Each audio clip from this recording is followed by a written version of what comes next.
Welcome to Washington Today on C-SPAN Radio for Monday, December 30th, 2024. President-elect Donald Trump endorses House Speaker Mike Johnson for another term as Speaker. Comes just a couple days before House members will take that vote. And with enough House Republicans still raising questions that if they do not support him in the end, would defeat his reelection. President-elect Donald Trump calling Speaker Johnson a good, hardworking religious man who will do the right thing, and we will continue to win. Plans are coming together for the memorials, honors, and state funeral for former President Jimmy Carter, who died on Sunday at age 100. We will hear from President Joe Biden, some members of Congress, former Carter White House Chief Domestic Policy Advisor Stuart Eizenstat, and from the former president himself from C-SPAN's video library on the Jimmy Carter legacy. Israel's ambassador to the United Nations sends a stark warning to the Iran-supported Houthi militant group in Yemen after some of their missiles have been attacking Israel, saying stop or you will face, quote, the same miserable fate as Hamas, Hezbollah, and Syria's Bashar al-Assad. In New York City, increasing security for New Year's Eve when up to 1 million partiers will be cramming into Times Square. Story from ABC News. President-elect Donald Trump on Monday threw his support behind Speaker Mike Johnson amid a fight over the House gavel that will culminate in a vote at the end of the week. Speaker Mike Johnson is a good, hardworking religious man, Trump wrote at the end of a lengthy social media post. He will do the right thing, and we will continue to win. Mike has my complete and total endorsement. In the same post, Trump boasted about his successful 2024 White House run, praising Republicans for running a legendary campaign while railing against President Joe Biden and Vice President Kamala Harris. He urged Republicans to not blow an opportunity for a relief from the outgoing administration, calling for Republicans to support Johnson. Johnson, who faced pushback from members of his own party over his leadership during the recent government shutdown fight, thanked Trump for his endorsement. Johnson wrote on X, "I'm honored and humbled by your support as always. Together we will quickly deliver on your America First agenda and usher in the new golden age of America. The American people demand and deserve that we waste no time. Let's get to work." But the announcement from the president-elect didn't impact at least one of Johnson's detractors.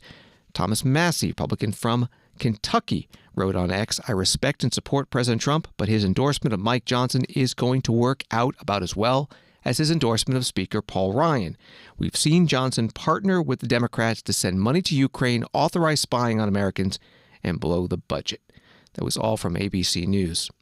The 119th Congress meets Friday, January 3rd, when that Speaker election will take place. Congressman Andy Biggs, Republican of Kentucky, asked about the former president's endorsement today on Fox News Channel. Will you vote for Speaker Johnson in January? He just got the endorsement from the president-elect. Yeah, just this morning got the endorsement. I haven't publicly or privately committed yet. I do want to speak with the speaker just to see what his plans are, because there are some issues that I think need to be worked out, specifically dealing with the budget issues. Congressman Andy Biggs on Fox News. Congresswoman Victoria Spartz, Republican from Indiana, writing on X, "I understand why President Trump is endorsing Speaker Johnson as he did Speaker Ryan, which is definitely important. However, we still need to get assurances that Speaker Johnson won't sell us out to the swamp." Congresswoman Spartz was on Fox News as well today. Why are you not committed to Speaker Johnson as the next Speaker of the House? Well, I'll tell you, Will, I look at people's track record, and unfortunately, we will not be able to deliver on President Trump's agenda, as the same happened in 2016, because it has to be done legislatively if we don't have Speaker with the courage, vision, and a plan. And if Speaker Johnson wants to be a speaker, then he needs to lay out that plan and commit to that plan, not like what he did last year. He committed on the House floor to have a fiscal commission, so we have planned for that ceiling increase, which President Trump is right about. We have no plan. He was afraid to put it on the floor. He was afraid to put budget on the floor. Except post office bill, we couldn't accomplish anything. So I can give him a chance, but I would like to hear from him how he's going to be delivering this agenda and what plan he has, and he hasn't been doing it. Congresswoman Victoria Spartz, Republican from Indiana, on Fox News Channel today. She has said that she does not plan to join the House Republican Conference officially, but will remain a registered Republican. House Freedom Caucus Chair Andy Harris, Republican of Maryland, is also saying he is weighing whether to support Speaker Johnson. But Speaker Johnson's supporters are now chiming in. Congressman Ben Cline, Republican of Virginia, writing on X, President Trump this morning shared his complete and total endorsement of Mike Johnson for Speaker. I agree with the president And with the Speaker's reply, let's get to work. And Congressman Mike Lawler, Republican of New York, said on ABC's This Week program on Sunday that Speaker Johnson should be reelected. The fact is that Mike Johnson inherited a disaster when Matt Gaetz and several of my colleagues teamed up with 208 Democrats to remove Kevin McCarthy, which will go down as the single stupidest thing I've ever seen in politics. With that said, removing Mike Johnson would equally be as stupid. The fact is that these folks are playing with fire, and if they think they're somehow going to get a more conservative speaker, they're kidding themselves. Mike Johnson is arguably the most conservative speaker that's ever been elected to the office. He's done a great job keeping the conference unified, getting major things off the plate, and ultimately keeping the majority, which frankly, despite the best efforts of some of these same people that are now calling for Johnson's removal, we held on to the House because of seats like mine. And I'll be very clear, as I was during the Kevin McCarthy fight, I'm not going to bend to their will. So if they think somehow that they are going to end up in a stronger position by removing Mike Johnson, they're not. I think the bottom line here is this. Donald Trump has been given a mandate to govern. He's been given majorities in the Senate and the House. And we have a lot of work to do on behalf of the American people with respect to the economy, with respect to the border, with respect to energy policy, and the foreign affairs disaster that has been left on Donald Trump's doorstep by Joe Biden and Kamala Harris. We can't get anything done unless we have a speaker, including certifying President Trump's election on January 6th. So to waste time over a nonsensical intramural food fight is a joke. And I think my colleagues, if they didn't learn anything from the 118th Congress, it should be that we absolutely do not need a fight over the speakership. Congressman Mike Lawler, Republican from New York, on ABC's This Week program on Sunday. Again, President-elect Donald Trump has endorsed House Speaker Mike Johnson, Republican of Louisiana, for another term as Speaker. But one House Republican has already said that he, at this point, would be voting no. Thomas Massie of Kentucky. A few others are not committed to voting yes. And the slim majority of the Republicans in the next Congress means that Speaker Johnson can lose only 2 and still win if no Democrats vote for him, which is expected. This all happens on Friday. C-SPAN's live coverage of the convening of the 119th Congress will begin 7 a.m. Eastern with the Washington Journal and continue right through noon as the House and Senate meet. Story from the New York Times. Former President Jimmy Carter's state funeral at Washington National Cathedral will be held on January 9th, featuring a eulogy by President Biden and culminating more than a week of ceremonies and honors, organizers said on Monday. Because of the New Year's holiday, the 8-day plan that organizers had envisioned will not kick off until later this week. Mr. Carter will be brought to Atlanta by motorcade and lie in repose on Saturday and Sunday at the Carter Center, which was the home of his post-presidential humanitarian work. Mr. Carter, who died at his home in Plains, Georgia, at 100 on Sunday, will then be flown on Monday, January 6th to Washington. He'll lie in state at the U.S. Capitol, as several presidents going back to Abraham Lincoln have.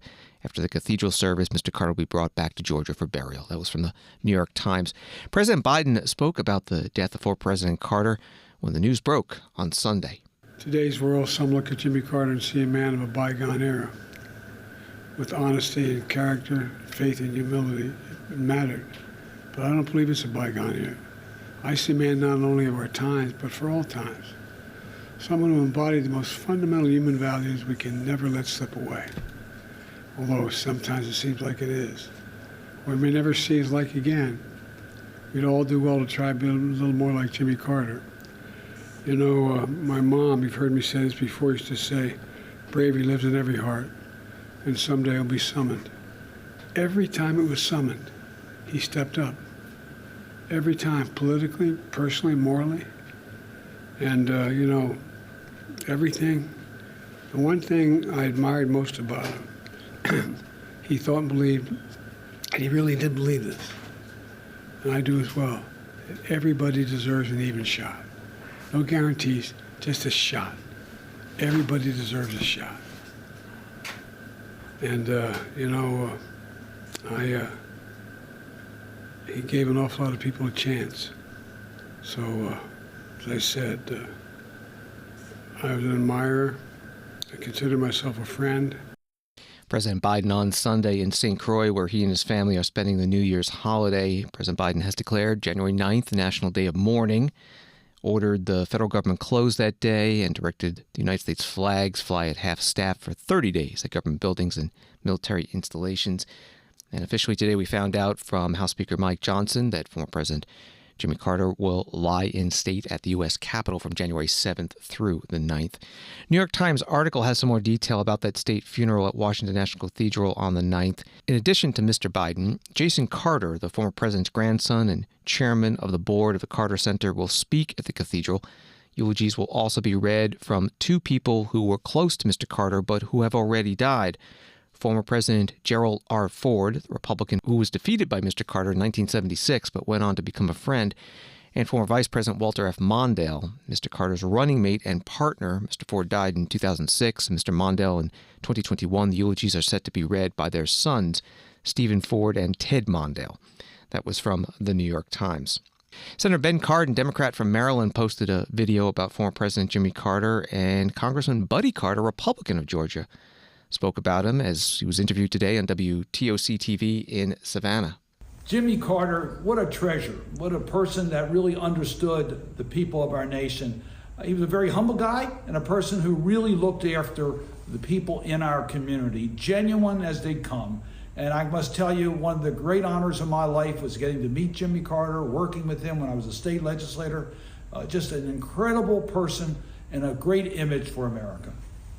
All Georgians are proud of the Carters. The first president from our state, the only president from our state, and was a governor as well and served in the Navy and just set a great example of service to others and was a man of faith. I think that more than anything, he may be remembered more for his faith than for his politics.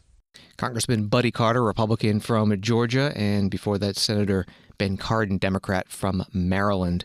Some international tributes also coming in. A Vatican spokesperson writing, His Holiness Pope Francis was saddened to learn of the death of former President Jimmy Carter and offers heartfelt condolences, recalling President Carter's firm commitment, motivated by deep Christian faith, to the cause of reconciliation and peace between peoples, the defense of human rights, and the welfare of the poor and those in need. The Holy Father commends him to the infinite mercies of Almighty God and prays for the consolation of all who mourn his loss. Former President Carter was on C-SPAN's signature programs many times, discussing his domestic and foreign policy during and after his presidency. You can find them all at C-SPAN's video library, cspan.org. In 2013, C-SPAN interviewed President Carter on the 35th anniversary of his working to bring about the Camp David Accords, the peace treaty between Israel and Egypt, signed at the presidential retreat in Maryland. Can you give us a sense of the dynamics between these two leaders who had been at war over each other for centuries and yet decided to come here to Washington in the summer and fall of 1978 to sign this agreement? Well, the relationship with them was terrible. I wanted to have both of them in a room with me negotiating and just the Secretary of State taking notes. But after the first 3 days, I found that the two leaders were completely incompatible. No matter what I talked about the future or the present, they would forget about it and immediately start aiming blows at each other, verbal blows, blaming each other on all the catastrophes of the past. They'd been to war 4 times in the preceding 25 years. So I finally decided after the third day that they would never see each other again. So for the last 10 days, I kept them isolated from one another, and I went back and forth between them to negotiate the peace agreement. Going into these negotiations, Mr. President, did you have a sense that it would last nearly 2 weeks? No, I didn't. I thought it might be fairly early. As a matter of fact, when we got to Camp David, Sadat almost automatically said, Mr. President, whatever you want, I will agree to it, except the Israelis have to withdraw from our territory and the Palestinians have to have full rights. And anything else you negotiate is okay with me. Menachem Begin, on the other hand, came to Camp David with very limited perspective or ambitions. He wanted us just to negotiate the basic principles or agenda of future negotiations that would have taken place between ministers of foreign affairs and ministers of defense.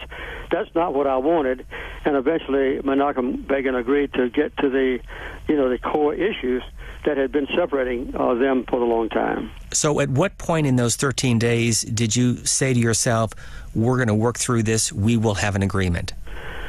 I didn't know we'd have an agreement until the last few hours, because Menachem Begin was very adamant that one major Israeli settlement in Egyptian land, his name was Yamit, would not be dismantled, and Sadat would not accept that. So I thought we had failed.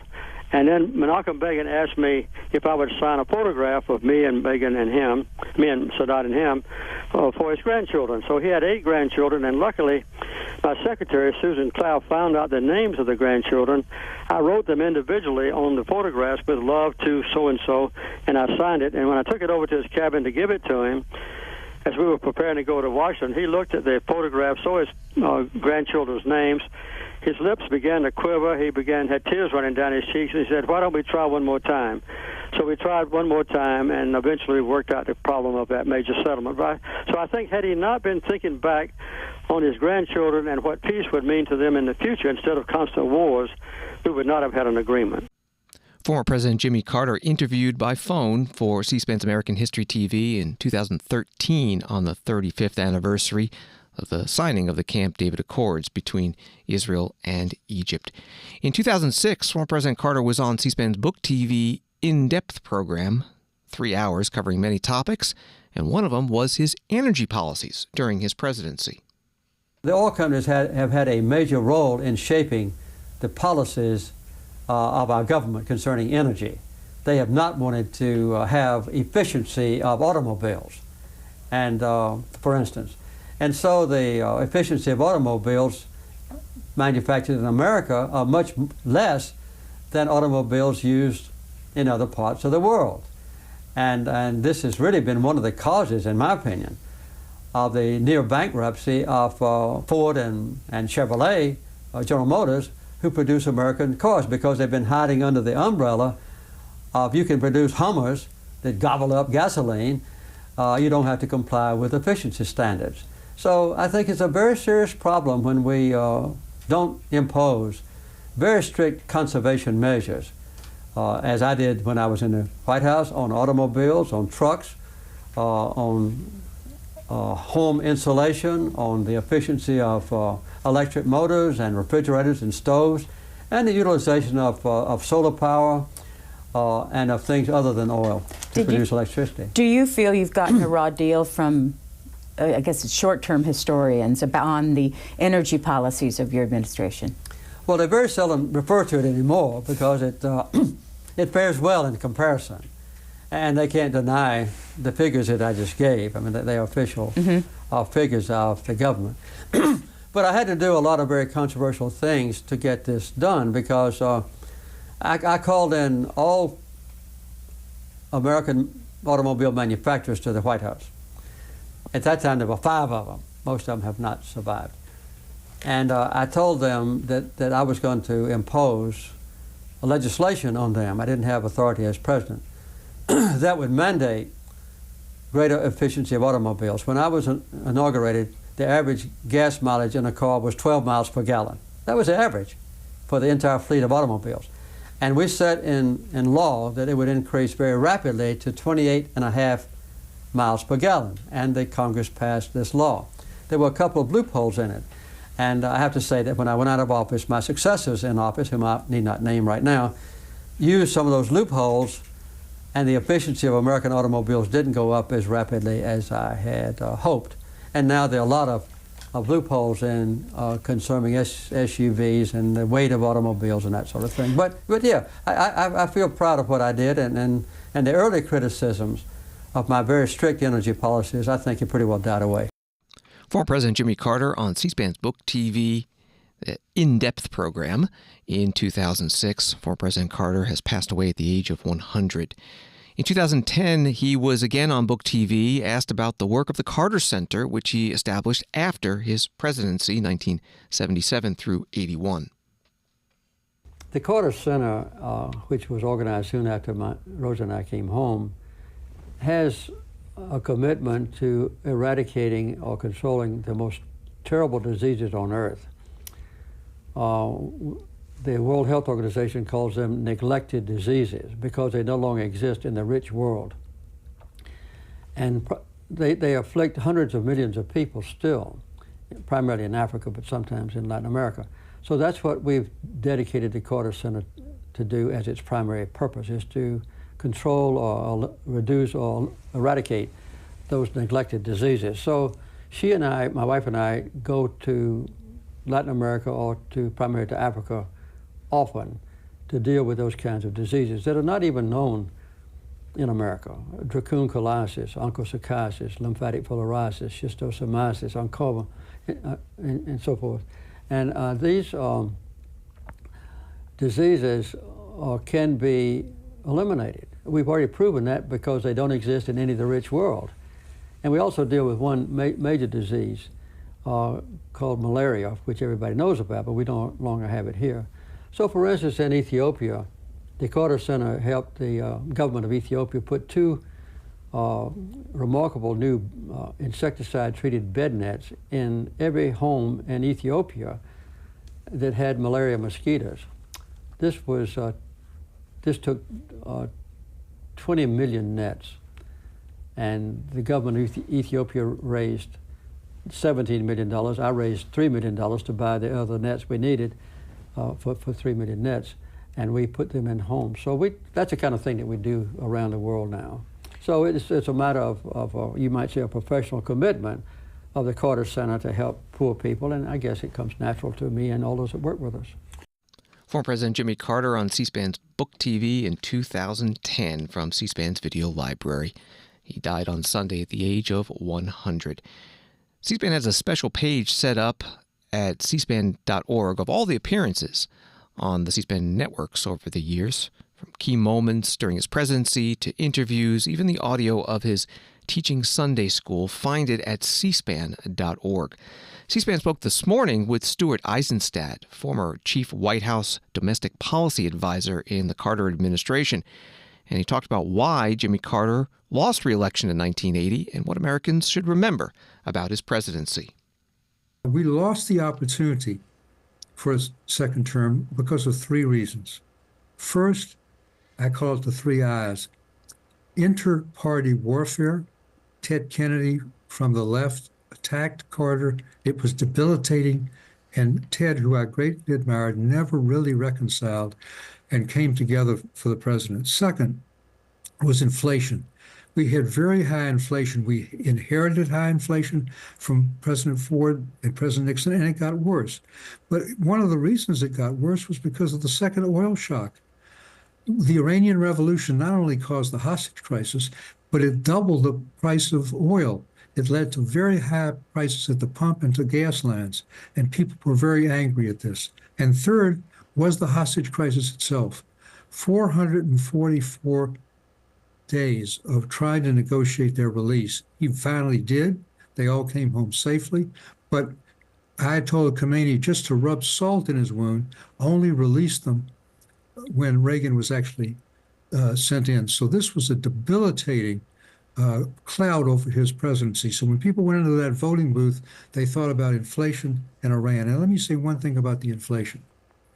This was one of the most courageous acts any president could do, and it showed that many of the seeds that he planted on deregulation, education, and energy only blossomed afterward.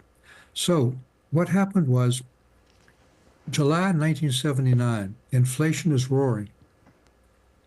He decides to appoint, over the objection of almost every one of his advisors, Paul Volcker to head the Federal Reserve.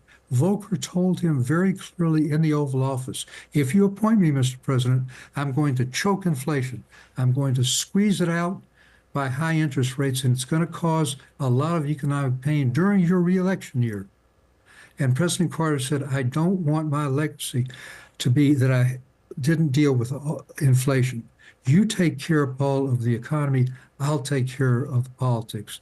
It was an enormously courageous thing. And what Volcker did succeed, but only by the time Ronald Reagan came. It dropped, inflation dropped like a rock, but it didn't come in time to help Jimmy Carter. But still, that act of courage showed how he governed. He did the right thing, even if it was unpopular, like the Panama Canal, like taking on the Middle East. like taking on energy. All of these were thankless, but they left a legacy which future generations and future presidents benefited from. And Stuart, as we get ready to say goodbye to former President Jimmy Carter, how would you like Americans and historians to remember and honor his legacy? That he lived a life full of purpose and meaning. And he taught us, therefore, how to live. But also, he taught us how to die at peace with ourselves. He was at peace with himself. He knew he had done his best. He had a 77-year marriage with Rosalind. He had 4 wonderful children. He had 25 grandchildren and great-grandchildren. He had created in the Carter Center a lasting legacy that dealt with solving 2 African diseases, guinea worm and river blindness, that monitored 100 elections around the world. He was a man in full.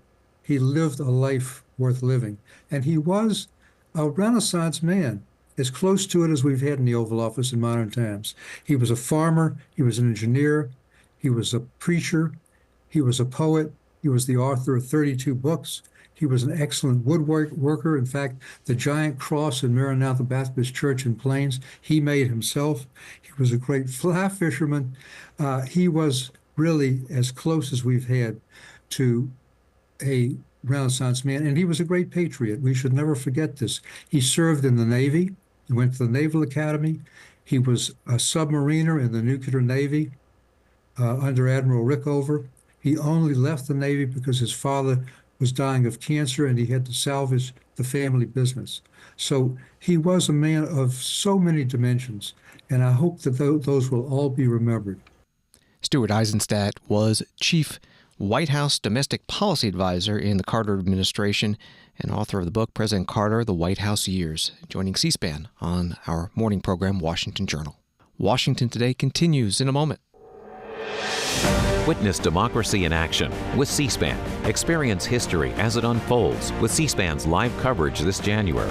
As Republicans take control of both chambers of Congress, and a new chapter begins with the swearing in of the 47th President of the United States. On Friday, January 3rd, don't miss the opening day of the 119th Congress. Watch the election of the House Speaker, the swearing in of new members of Congress and the Senate, and the first day of leadership for South Dakota's John Thune as the new Senate Majority Leader.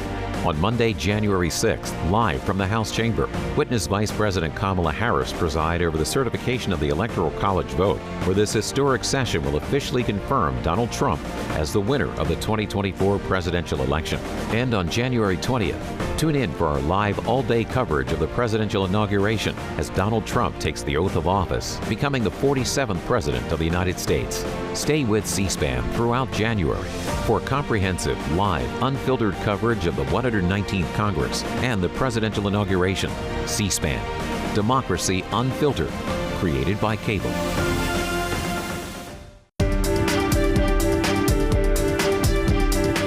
Welcome back to Washington Today, available as a podcast on the free C-SPAN Now mobile app and wherever you get your podcasts. A few more headlines from Associated Press. A federal appeals court on Monday upheld a jury's finding in a civil case that Donald Trump sexually abused a columnist in an upscale department store dressing room in the mid-1990s. The Second U.S. Circuit Court of Appeals issued a written opinion upholding the $5 million award that the Manhattan jury granted to E. Jean Carroll for defamation and sexual abuse.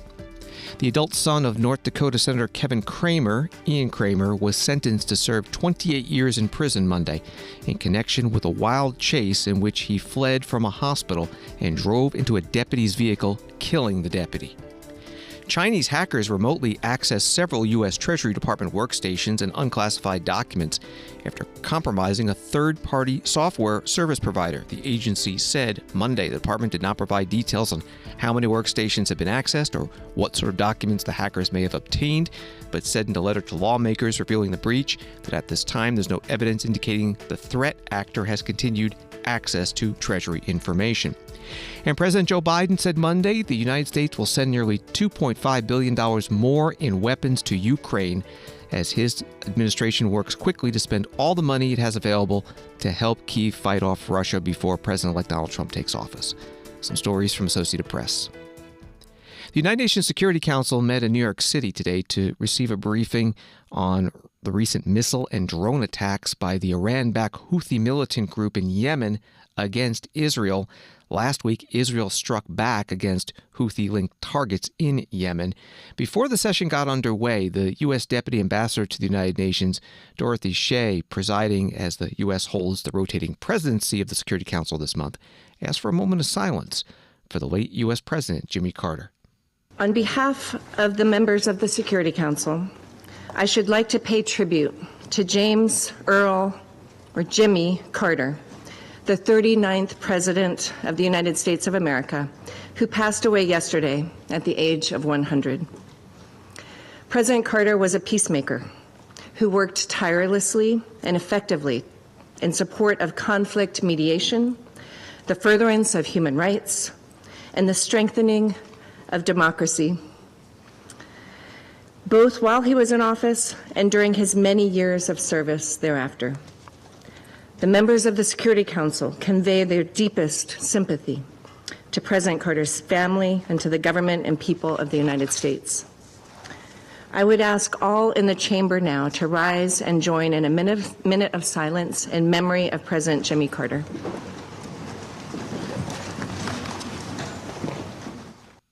Dorothy Camille Shea, U.S. Deputy Ambassador to the United Nations at the start of today's Security Council meeting. The Chinese Deputy Ambassador to the UN, Geng Shuang, also paid tribute to former President Carter. I now give the floor to the representative of China. President, China deeply mourns the passing of the former U.S. President Jimmy Carter.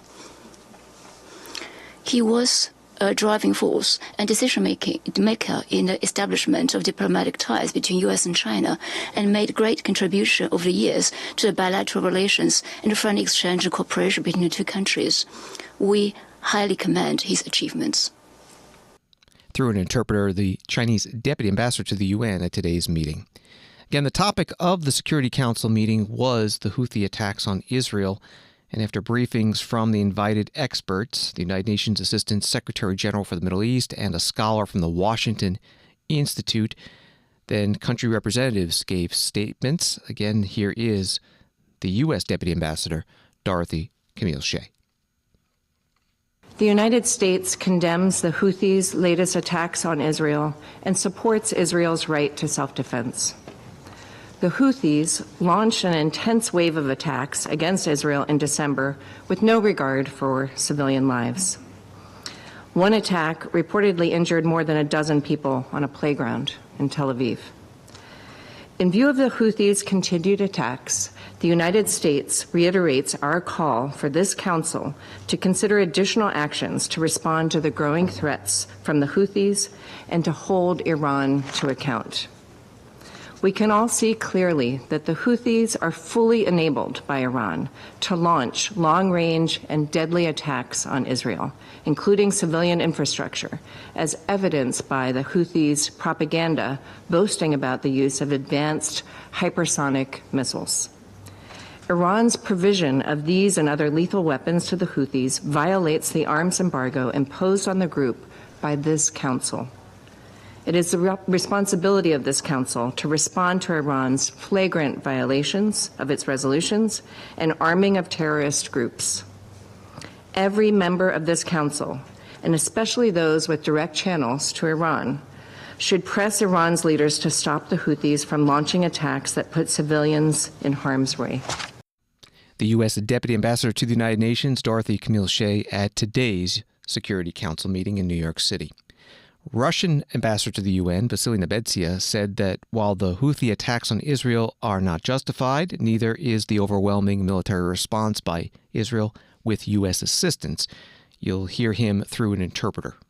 We understand that such incidents involving missiles and UAVs at Israeli territory are sensitive for West Jerusalem. We'd like to re-emphasize the unacceptability of any actions which pose a threat to civilians and civilian infrastructure objects.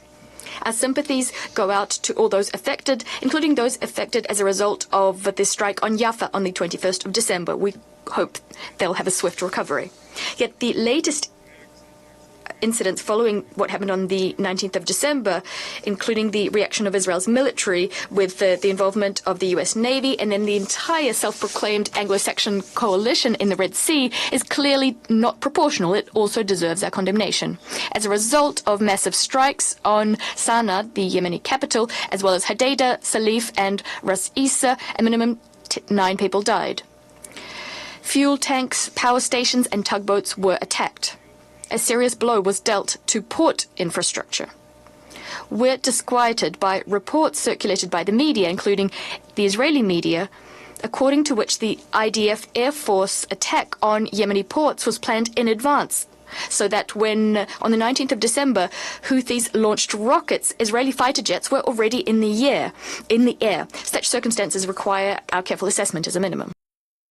Through an interpreter, the Russian ambassador to the United Nations, Vasily Nebenzia, at today's UN Security Council meeting. Israel is not a current member of the Security Council, but was invited to sit in.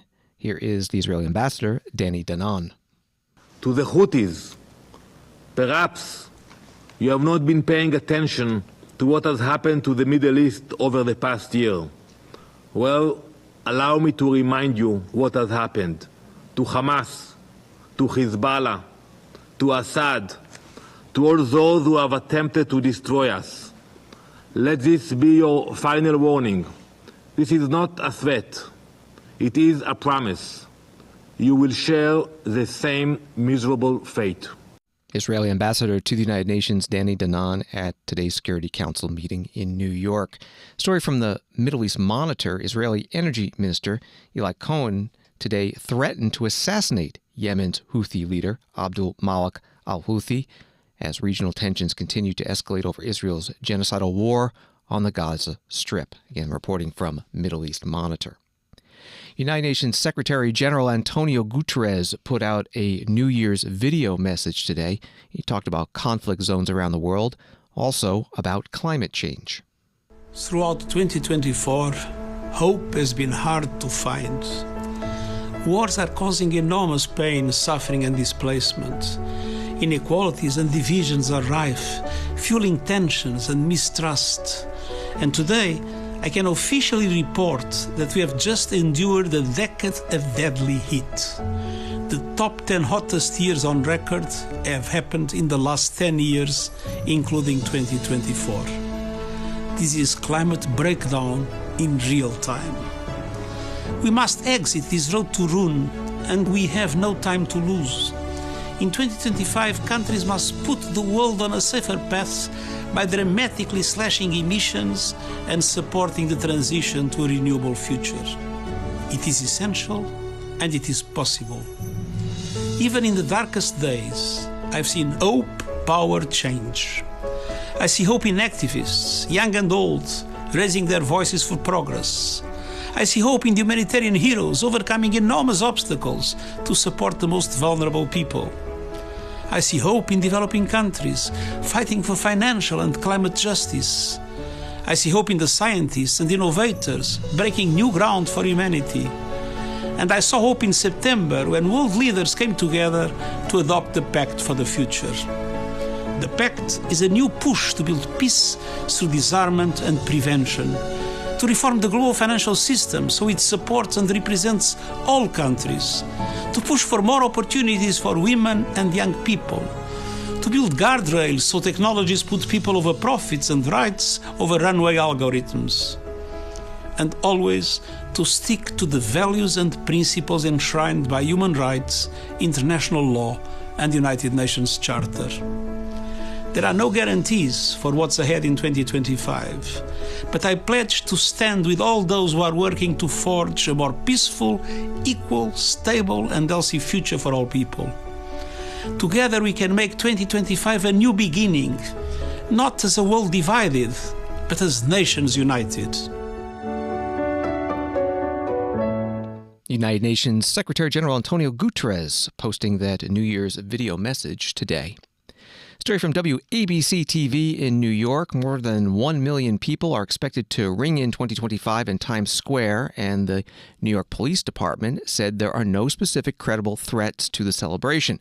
The security plan has been, quote, calibrated to account for the Christmas market attack in Germany, and sanitation trucks will be positioned at intersections to prevent vehicle ramming, as they have been in years past. The plan also includes uniformed and plainclothes officers, canine teams, helicopters, and boats. There will be pickpocket teams and officers paying particular attention to area hotels and limits on backpacks, umbrellas, and booze. That was from WABC TV in New York. The New York City Mayor Eric Adams, a Democrat, was at today's news conference in Times Square. Hundreds of thousands of people come from all across the globe to celebrate and bring in the new year. They see the main stage of the ball actually dropping. What they don't realize is how much goes on behind the scene to ensure that people are safe. This is the crossroads of the entire planet right here in New York City. People tune in at different locations and celebrate as we do the countdown for the new year. And I'm really excited as we have spent so much time in preparation and to ensure that not only do we respond to any immediate threat, as we saw 2 years ago, but how do we continue to keep New Yorkers and visitors safe to enjoy the New Year's. Every year, thousands of people across the globe, they come here to Times Square and celebrate, and they do something that I think is important. They spend a lot of money, and I'm going to encourage them to continue to do so.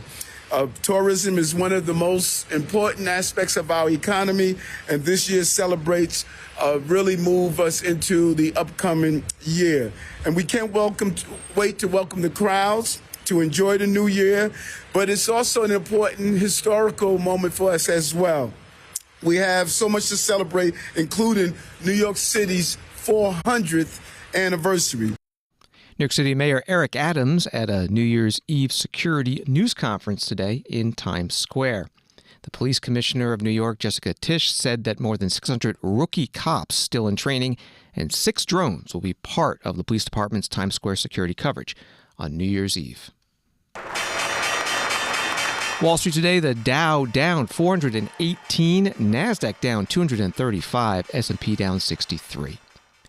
Thanks for listening to Washington Today. You can find all of C-SPAN's programs in their entirety on the free C-SPAN Now mobile app and at cspan.org. It's also where you can find this program as a podcast, and we're on YouTube. Just search Washington Today.